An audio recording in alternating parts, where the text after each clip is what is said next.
Welcome back to Buckeye Breakdown. It's day 3 of Ohio State's football training camp. We actually had a chance to watch a little bit of action this morning, and so Buckeyes Now on Sports Illustrated is going to continue our coverage of the 2021 version of the Ohio State Buckeyes. Alongside Andrew Lind, I'm Brendan Gulick. Andrew, one of only a handful of scripted opportunities, I guess, for the media to have just the tiniest little window to try and see something, garner something from this team. I assume fans know by now that the window is particularly small. Our chance to see the team in person incorporates basically some stretching and calisthenics, and then today it turned out to be mostly individual drills. We did not see any 11-on-11s, so got a little bit of a feel of some athletic ability and some speed and some power, but not necessarily, guys really going at it. And of course, no pads on yet either because it's so early in camp. So it was certainly fun to be out there this morning. But if folks are hoping that we're going to come on the air today and tell them who the starting quarterback is going to be, I think that probably should taper some expectations a little bit. Right. If we were basing it off of how they best handed the ball off to the running backs, that would be how we would be determining the starting quarterback. But yeah, it's kind of one of those things, like you said, stretching 4 periods of practice. You can't really gather much, but what we were able to gather, though, obviously, C.J. Stroud continues to lead the quarterbacks through drills. Mayan Williams is right there alongside, if not in front of Master Teague in running back drills as well. And, some of the players stood out today, and obviously we'll talk about that. Yeah, and we certainly had up close and personal looks at the guys in the trenches on both sides of the ball. Offensive linemen and defensive linemen were directly in front of us. A lot of the skill position guys were on the other end of the field. So we can hit on that for sure. Why don't we start with the defensive backs? Because I guess if you want to break it up appropriately, today was defensive backs day. We talked to a number of cornerbacks. We talked to the defensive coordinator, Kerry Coombs, about a unit that certainly is going to be under a lot of scrutiny this year because frankly, they struggled a bit last year. Let's start with Coach Coombs. I don't know if you can ever walk away from a conversation with him feeling poorly. He is as energetic and positive and full of life as any coach I've ever been around, and I really mean that. He's honest. He gives thoughtful answers. He clearly loves the guys he's got in his room, and you can tell they feel a certain sense of confidence going into the year. Obviously, Sevyn Banks is the leader of that room, right? We had a chance to hear from him and a number of his teammates today, but did anything that Coach Coombs said stand out to you? Yeah, absolutely. Really with the struggles that they had last year, it's very easy to say, okay, well, it's a new season. We can just move on. It'll be a completely different thing. But he kind of seems to recognize that there was issues last year and that those need fixed. And really, it only being his first year back last year, he's still trying to implement new things. He referenced several times his time with the Tennessee Titans. So for him to take those kind of things and apply them, it's not just going to be an overnight thing to where all of a sudden everybody is knowing everything that he knows. So like I said, it'll take some time, but it seems like they're moving that in the right direction. And there was one thing in particular that really stood out. And he talked about just the depth of the positions, safety and cornerback, and how there are several different body types of player at those positions, and that'll allow them to kind of maximize each one depending on where they're at on the field. One thing he definitely mentioned that stood out to me, he talked a bit about Matt Barnes and specifically said, quote, "He is a diligent, detailed guy. He's my perfect partner. Those aren't always my strong suits. I'm very excited about the job he's doing." I don't think anybody's shocked to hear that he likes Matt Barnes as much as he does. It certainly sounds like Coach Barnes is pretty highly thought of within the Buckeye football community. And it's great to know that those two have such a great relationship because I think if they put their heads together, both from a strategy and coaching perspective, and a technique perspective, that there is a good chance the Buckeyes could have a much better secondary this year. For sure. And that was one thing last year that seemed to be an issue was with Coombs being both the defensive backs coach and the defensive coordinator, it seemed like he wasn't able to roam as much as maybe he wanted to and be as involved with other positions as he wanted to be. So for Barnes to come in and kind of take that position and do exactly what Combs was hoping for. It's kind of one of those things that allows him, like he said today, it allows him to go and see Larry Johnson and learn from Larry Johnson, and go and see Al Washington and see what he's applying and those kind of things. So, that's only going to help the defense as well. Yeah, it was pretty fun listening to his perspective, watching, Larry work with the defensive linemen or out working with the linebackers. And he conveyed his appreciation for the joy with which and the intensity with which they coach those positions. I think it's one of the best things about this Ohio State program is, these coaches all seem to be pulling the rope in the same direction, and you just get the impression that there's a lot of mutual respect there. So not a surprise to see that the Buckeyes expect that they're going to have a good defense, even if nationally there are some question marks because there's some unknowns there. Let's talk about Sevyn Banks for a moment, because obviously he was somewhat of a fixture last year in a secondary that needs some leadership, quite frankly, and he's kind of the voice in the room now. It's really his chance to be, cornerback number one on this roster. The thing that most impressed me about Sevyn today, frankly, was his maturity. He's really well-spoken. He's confident, but I think he just kind of lets his game do the talking. He can ball. Yeah, and last year, really, I think that he was the number one cornerback. Obviously, Shaun Wade got a lot of the attention because of his decision to return and move from inside to outside corner. But Sevyn was really, the one that was matched up toward the end of the season with the other team's better receivers. So, if he can continue to build upon that, he'll obviously be in contention to be, a Jim Thorpe Award winner, a first-round pick, and all that. When it comes to his ability, obviously, like you said, it speaks for itself. That goes back to when he was in high school. I remember going out to the opening and watching him dominate out there, and he was very vocal, but also backed his play up. So that's kind of one of those things that as he gets more comfortable with being the number one cornerback, that's only going to come out, and then that's going to spread to the rest of the defense as well. I would think that his counterpart on the outside is probably going to be Cam Brown, as long as Cam continues to feel good and practice hard.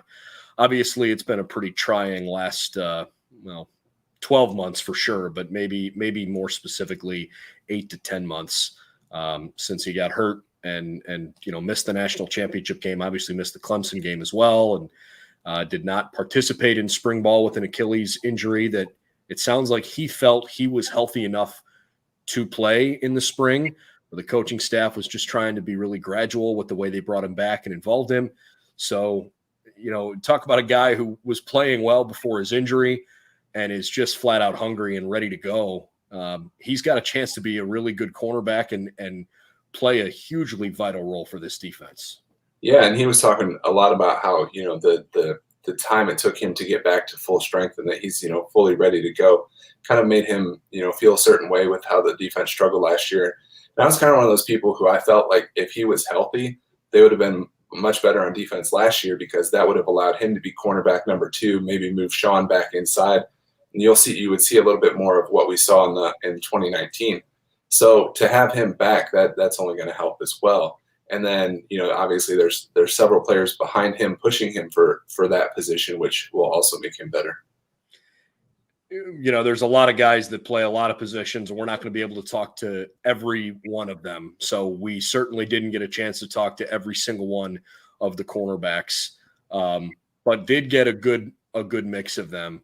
The one guy whose name came up several times, and probably most prominently from Coach Coombs, was Court Williams. Obviously wasn't able to really, give the Buckeyes last year what he hoped. That's just kind of the nature of the beast, I guess, when you're working through what he's been through.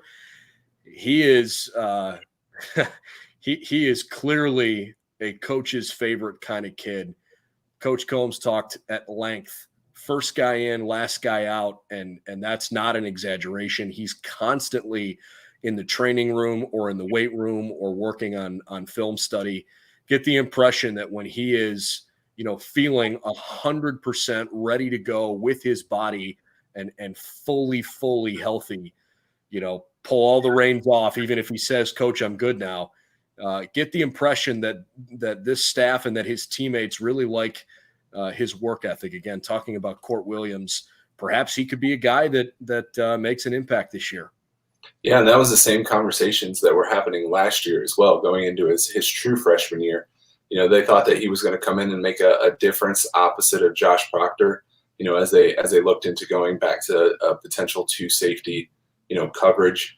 It's really not surprising to see that once he's back fully healthy, that he's, making that impact in the facility and then on the practice field as well.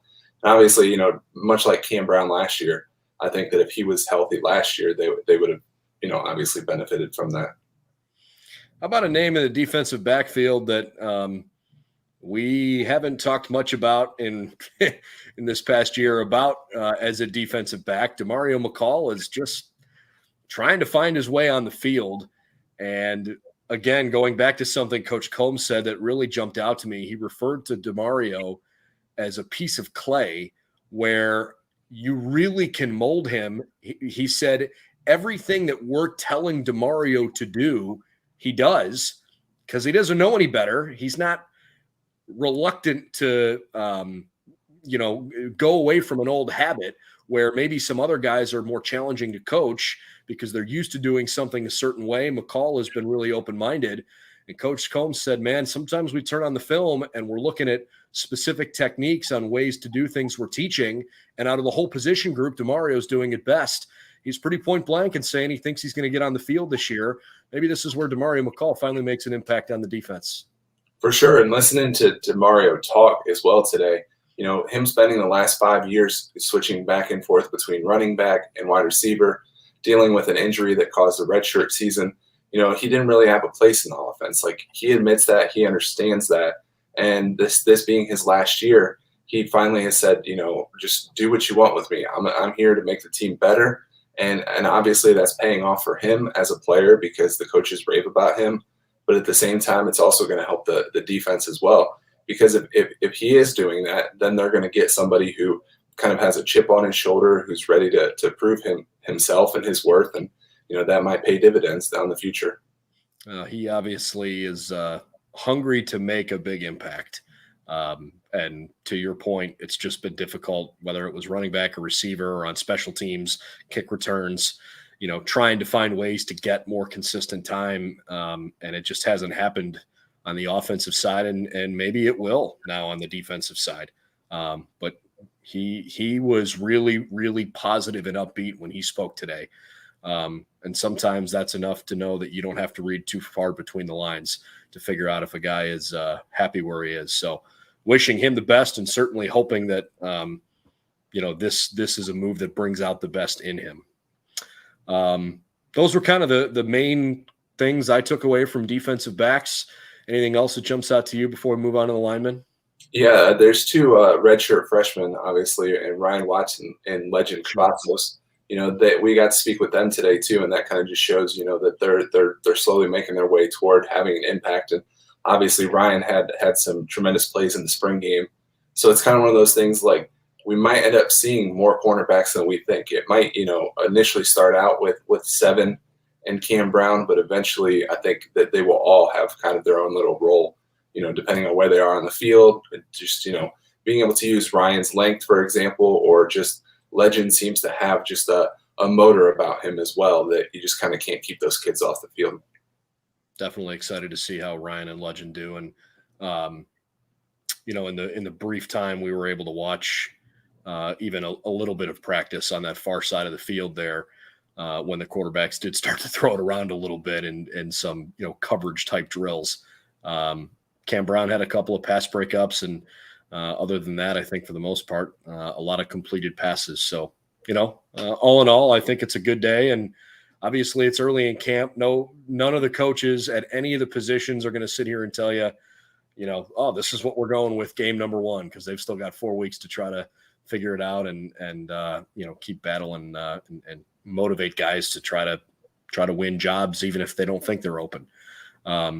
Let's shift to the offensive line, where there are a couple of openings, and they certainly aren't a tackle. With Munford and Petit Frere, those are locked down. You can pretty much write it in black Sharpie that Paris Johnson's going to be the right guard. And so the question remains, what's center and left guard going to look like? Certainly would imagine that Harry Miller is going to be a starter. I'm not sure that's quite set in stone, but got to think he's the favorite, especially after having played so much last year. There are a couple of other guys in the mix. It kind of looks like Matthew Jones might be the guy at left guard, at least early on in camp. Josh Fryer certainly getting some opportunities. Luke Whippler getting some chances. I think that offensive line is really trying to build some depth, but those are the names I think are probably on the top of the chart right now. Yeah, I think center is a little more set than what we think it is. Just because Harry, having the whole offseason to get down the intricacies of the center position, is going to be really helpful. Last year, he got a lot of slack because he had some, low snaps in the Michigan State game. But that was more of a situation where he was coming in that week, just moving over from left guard, and having to do that in that situation is not very easy. So for him to have a whole offseason to be able to work on that and get, a rapport with the quarterbacks is obviously beneficial. And then, like you had mentioned, I actually think that Josh Fryer is kind of separating himself at that position. I know Matt Jones played well last year in the playoff, but Josh just kind of seems to have a really unique blend of size and strength that maybe Matthew Jones or Luke Whippler don't necessarily have. So it'll be interesting to see that unfold. Well, the good news for the Buckeyes is they have, as they typically do, a huge offensive line and several guys on that line that are going to be NFL pros that you can tell already have some of those traits. I don't think the Buckeyes are going to have any trouble moving the football this year. There's a question mark right now here on August 6th at who's going to play quarterback. But man, the rest of the offense, especially with Olave and Wilson and the rest of the super, super talented, albeit fairly young receiver room, you've got a great tight end in Jeremy Ruckert. You've got depth at running back. I mean, this feels like a national championship caliber offense if you get the right quarterback who can really make this engine go. And by all accounts, the Buckeyes think they're going to find the right answer at quarterback. But I think a lot of the attention, in addition to the fact that it's on the secondary, it's on the defense in general. But there's going to be a lot of eyeballs at defensive end because Zach Harrison and Tyreek Smith are really, really good. And it feels like, especially Harrison with the jump he's taken, it feels like this could be a massive year for both of them. And obviously the Buckeyes lost Tyler Friday. We just found that out, within the last few days that he's got an undisclosed injury that's going to keep him out all of camp and what we understand is most of the season. Jack Sawyer and JT Tuimoloau are really fun to watch in practice because for being young guys, they're fast, they're physical, they're powerful. They go full speed even in drills, and you can sense there's something a little different about them, and that they're going to make an impact this year. Haskell Garrett and Jaron Cage certainly look good during their individual drills on the inside. I think this defensive line could take a ton of pressure off of potentially an inexperienced back seven here if they can find ways to disrupt the pass and stop the run pretty consistently.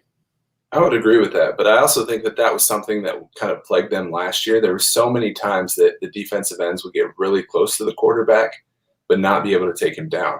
And you particularly saw that in the Indiana game. If you rewatch that, almost every single long touchdown pass that happened was, if the defensive ends, defensive tackles would have gotten there wouldn't have been these long plays downfield. And, if they can continue to kind of harp on that, be a step closer, a step quicker, and especially with, Jack Sawyer and JTT, to be able to bring them in and have them contribute right away will be a big factor. I'm putting you totally on the spot here. If there's a guy that you think is going to win the Blocko jersey this year, I sort of have one in my mind. Who do you think it might be? It's no doubt. I don't think there's anybody who, you can sit there and you can look back at all he's been through in the last year, from, suffering the gunshot wound to then having to battle back and become an All-American, then to turn around and instead of going to the NFL like he could have, to come back and embrace everything that Ohio State, is, and brotherhood that the Buckeyes have, he really embodies that. So, I mean, it shouldn't be long before that happens. And I really don't think that there's anybody else that, you can obviously make a case for other seniors. Jeremy Ruckert's probably one, Chris Olave, even though I think he's happy with the 2 after he switched from 17. There's a number of players who you could say. Marcus Williamson is possibly another one if you wanted to keep it like an Ohio kid like you did with Jonathan Cooper. But, I mean, I really think it's Haskell, and I don't think there's another choice. Well, I don't want to repeat exactly what you just said, but you literally took the words right out of my mouth. I'll be interested to see when they make that announcement, and that's great being on the same wavelength because we didn't talk about this ahead of time, I swear. Yeah. And that's exactly who I was thinking about too. He's obviously got a great story. He's been impressive so far. It's always cool to see a defensive lineman in a single digit. Sure. I mean, 0 isn't a single digit, but a single numeral on the jersey, a big guy wearing that it's always kind of cool. Yeah, no doubt. Any other thoughts about the way the day unfolded or things you heard that you thought were relevant? Other than that, it's just nice to, be back to kind of a normal situation. I know the interviews aren't completely normal because we, have to be separated a little bit more than what we normally would be, but it's just nice to feel that sense of normalcy and knowing football's right around the corner.